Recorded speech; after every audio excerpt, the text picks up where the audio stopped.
Bharatiya Janata party और उनके सहयोगी दलों के नेताओं ने जिस हिंसक भाषा का उन्होंने प्रयोग किया है और कर रहे हैं, तो इसके लिए मैं इसका खंडन करता हूं। उनको इसके बारे में बोलते वक्त थोड़ी सी अपनी जबान कंट्रोल करके बोलना चाहिए। उनको एमपी से आज आपने एलओपी भी बना दिया, पर पप्पू पप्पू ही रहा। टेररिस्ट तो किसी एक आदमी दो आदमियों को मारेगा गोली से, गांधी फैमिली ने तो हजारों लोगों को ऐसे शब्द मुंह से बोले जिस शब्दों से लोग खून के प्यासे हो गए दूसरे के।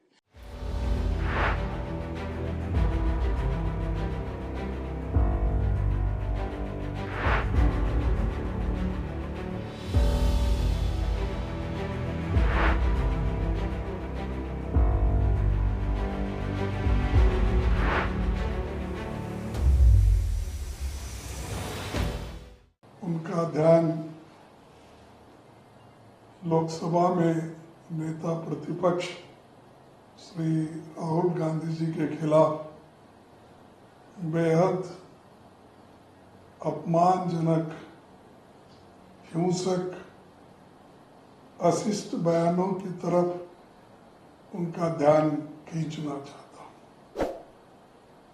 भारतीय जनता पार्टी और उनके सहयोगी दलों के नेताओं ने जिस हिंसक भाषा का उन्होंने प्रयोग किया है और कर रहे हैं, तो इसके लिए मैं इसका खंडन करता हूं। और ऐसे जो घातक शब्द है और जिससे जनता पार्टी के कार्यकर्ताओं को एक प्रोत्साहन मिलेगा इस ऐसे बयानों से। केंद्र सरकार में रेल राज्य मंत्री, भाजपा शासित उत्तर प्रदेश के मंत्री, लोकसभा में प्रतिपक्ष नेता राहुल गांधी जी को नंबर 1 आतंकवादी कह रहे हैं। ये बहुत ही खंडनीय है और उनको इसके बारे में बोलते वक्त थोड़ी सी अपनी जबान कंट्रोल करके बोलना चाहिए। उसी तरह महाराष्ट्र में उनकी सरकार में सहयोगी दल का एक विधायक नेता प्रतिपक्ष जी का जुबान काटकर लाने वाले को 11 लाख रुपए इनाम देने का घोषित किया है। और दिल्ली में एक भाजपा नेता और पूर्व विधायक, उनका हर्ष दादी जैसा होगा ऐसी धमकी उन्होंने भी दी। ऐसे बोलने वाले सभी भारतीय जनता पार्टी के लोग हैं जिनको मोदी जी का पूरा सपोर्ट है। अगर वो चाहते तो इसी वक्त उन लोगों को बर्खास्त कर देते, और ऐसी भाषा वो लोग प्रयोग कर रहे हैं जिससे दूसरों को भी ऐसी भाषा का प्रयोग करने का एक प्रोत्साहन दे रहे हैं। भारतीय संस्कृति अहिंसा, सद्भाव और प्रेम के लिए विश्व भर में जानी जाती है।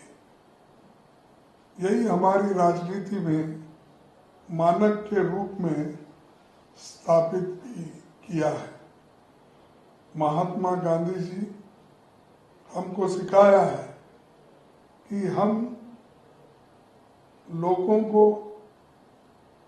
प्रेम से जीतना, घृणा से नहीं। लेकिन आज हर तरफ घृणा फैला रहे हैं मोदी जी और बीजेपी पार्टी के नेता लोग। आजादी के बाद संसद में सत्ता पक्ष और विपक्ष के बीच सम्मानजनक असहमतियों का एक लंबा इतिहास रहा है। हम हिंसक भाषा नहीं बोलते, ऐसी घृणा फैलाने वाली शक्तियों को चलते राष्ट्रपिता महात्मा गांधी, इंदिरा गांधी जी, राजीव गांधी जी को शहादत देनी पड़ी। कांग्रेस के करोड़ों कार्यकर्ता और नेता इस बात को लेकर बहुत उद्वेलित और चिंतित है। मैं उनसे अनुरोध और अपेक्षा करता हूं कि आप कृपया अपने नेताओं पर अनुशासन और मर्यादा का अंकुश लगाएं, उचित आचरण का निर्देश दें और उचित आचरण निर्देश के अलावा मैं चाहूंगा कि उनके ऊपर सख्त से सख्त कार्रवाई हो और ऐसे लोगों को पार्टी के बाहर निकाला जाए। ऐसे बयानों के लिए कड़ी कानून की कार्रवाई की जरूरत है। जो खुलकर आदमी बोलता है जबान काटने का, खुलकर एक आदमी बोलता है कि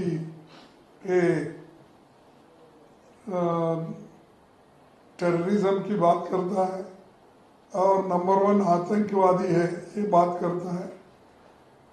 और दूसरी चीज कि जो कानूनी कार्रवाई होना है वो सब मोदी जी और शाह कर सकते हैं क्योंकि उनके पास अधिकार है। अगर नहीं एक्शन लेते इसका मतलब ये है कि वो पीछे से सपोर्ट कर रहे हैं। मैं भरोसा करता हूं कि प्रधानमंत्री जी इन नेताओं को हिंसक बयानों को तत्काल रोकने के बारे में वो कार्रवाई करें, नहीं तो देश में एक जो कानून तोड़ने का मुहिम वही उठा रहे ऐसा मालूम होता है। तो मैं ये अपेक्षा करता हूँ जल्द से जल्द वो अपने पार्टी के लोगों के ऊपर कार्रवाई करे और हमारे पत्र का जवाब, हमने पत्र लिखा है और उस पत्र का जवाब भी वो देंगे, ऐसी हम अपेक्षा करते हैं। मुझे बहुत ये अच्छा भी लगा भाई हमारे बहुत पुराने सूझवान लीडर आज उन्हें जो राहुल गांधी गलतियां करते हैं, जो राहुल गांधी जो मर्जी उनको एमपी से आज आपने एलओपी भी बना दिया, पर पप्पू पप्पू ही रहा। वो बात को छुपाने के लिए आज जो सीनियर मोस्ट देश में मैं समझता हूं कोई अगर पॉलिटिक्स में है तो कांग्रेस के प्रधान खड़गे साहब हैं। खड़गे साहब, आप हमें बोलने की बजाय, हमारे को बोलने की बजाय, आप अगर अपने लीडर पप्पू को समझाएं भी वो कुछ सोच समझ के बोला करें, उनको क्लासेस लगाएं, उनकी ट्रेनिंग दें। हमारे प्रधानमंत्री जी को उनके लिए जब वो शब्द यूज करते हैं, उनके लिए जब बोलते हैं, उस टाइम आप कहां होते हैं। और दूसरी बात, ये बात बिल्कुल पॉलिटिक्स की नहीं है। हम मैं ना कोई बीजेपी की तरफ से बोल रहा हूं, ना मैं कोई मंत्री की तरफ से बोल रहा हूं, ना मैं कोई पॉलिटिशियन की ओहदे पे बोल रहा हूं। मेरी पीड़ा खड़गे साहब एज ए सिख है, सिख। जो आपने ये बात कही नहीं, आपने बड़ी बड़ी बातें तो लिखी हैं, आप ये बताओ, मैं उनको आपसे पूछना चाहता हूं भाई आपको किसी स्टेट में कौन सा सिख मिला जिसने ये कहा कि इस देश में मुझे पगड़ी बांधने की इजाजत नहीं है? खड़गे साहब, कौन सा आपकी स्टेट कर्नाटका में मिला जिसने कहा मुझे कड़ा डालने से रोका जा रहा है? कौन सा ऐसा सिख, मैं कहता हूं कांग्रेस में कोई ऐसा सिख ला के खड़ा कीजिए जो कांग्रेसी हो खड़गे साहब, जिसने ये कहा हो भी मुझे गुरुद्वारे जाने से रोका जा रहा है। आप इस बात को समझते ही नहीं, आप बात घुमा के कहां कर रहे हैं। राहुल गांधी का परिवार, आपने ये कहा इंदिरा गांधी जी ने शहादत दी, राजीव गांधी जी ने शहादत दी, पर जो इतने हजारों की गिनती में सिख, उनका मैसेकर हुआ है, उनको मारा गया टायरों में, गलों में उनके टायर डाल डाल, उसकी जिम्मेवारी गांधी फैमिली की है कि नहीं?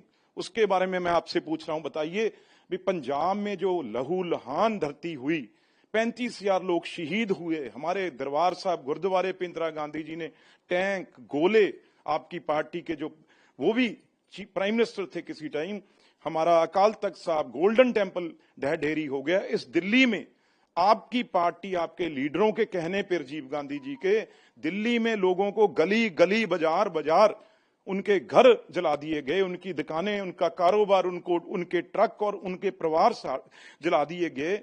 आज आपको वो टाइम भूल गया? वही दर्द दोबारा राहुल गांधी ने इतना बड़ा षड्यंत्र रचा है, आप उस बात को घुमा रहे हैं। टेररिस्ट तो किसी एक आदमी, दो आदमियों को मारेगा गोली से, गांधी फैमिली ने तो हजारों लोगों को ऐसे शब्द मुंह से बोले जिस शब्दों से लोग खून के प्यासे हो गए दूसरे के, और सिखों को इस तरीके से गलों में टायर डाल के इस तरीके से उनको जलाया गया, मारा गया। वही चीज राहुल गांधी, और इससे शर्म की बात होगी कोई? वो मीडिया वाला आज वो हर चैनलों पे वो सिख चला चला के बोल रहा है अभी मेरे को खड़ा कर लिया और मेरा नाम दे दिया। मैं तो मीडिया के से क्वेश्चन पूछने के लिए बैठा था, वो सिख जिसको उन्होंने खड़ा किया था, जब बोला था, वो आज कह रहा है भी मैं तो कहीं, मेरे को कभी किसी ने रोका नहीं, कभी किसी ने ये नहीं कहा पगड़ी क्यों बांधी है, कड़ा क्यों डाला है। अगर आप में क्षमता होती राहुल गांधी जी, आप बोलते भी यहां पे सिखों की, फ्रांस में वहां पे उनको पगड़ी रोकी जाती है, इस देश में सिखों के, अमेरिका में, कनाडा में कल ही केस था, वहां पे एक ऑपरेट कर दिया गया और एक बुजुर्ग आदमी के बाल जो है उसको शेव, उसकी दाढ़ी कर दी गई, जो उन्होंने लिख के पहले दिया था। अच्छा होता सिखों के इश्यू हैं जो विदेशों में, वो आप उठाते। यहां तो वो खुद बोल रहा है भाई हमें कहीं ये तकलीफ नहीं, और आप क्यों बोले? आप यही सियासत खेल के आपने सिखों को जला के, सिखों को मार के, उस टाइम देश में सबसे ज्यादा सीटें जीत के आप सत्ता में आए थे। और वही आपको तकलीफ है, 15 साल से भी मोदी साहब बैठे हैं। मैं एज ए सिख बोल रहा हूं भी आपने ये चिंगारी वहां पे सिखों को लगाई है। अगर कोई नौजवान बच्चा, आजकल पता है ये मोबाइल के ऊपर ये कैसे बातें ट्रेवल करती हैं, अगर कोई बात ट्रिगर हो गई किसी भी सिख के मन में, किसी बच्चे के मन में ये बात आ गई भी देश में हमें रोका जा रहा है गुरुद्वारे जाने से, पगड़ी बांधने से, कड़ा बांधने से, अगर कोई चीज ऐसी हो गई, कोई लड़ाई झगड़ा, कोई मार मरैया हो गया, कोई दंगे हो गए, तो उसके जिम्मेदार कौन होंगे खड़गे साहब, ये भी बता दीजिए। तो इसके नाम पे एफआईआर दर्ज है, मैंने कहा होनी चाहिए। इस बात को ये तो हमने संभाल लिया, उसके बाद बयान दे दिए सब जगह भी कोई ऐसी बात नहीं है। सिखों ने बाहर आके, और उस लड़के ने खुद, आप चलाना वो अपने चैनलों पे, जो उस लड़के ने खुद ये बोला भी हमें कहीं नहीं रोका जा रहा। अगर ये चिंगारी कहीं काम कर जाती उनकी, अगर कर जाए तो हजारों लोगों में बवाल हो जाएगा, उसकी जिम्मेवारी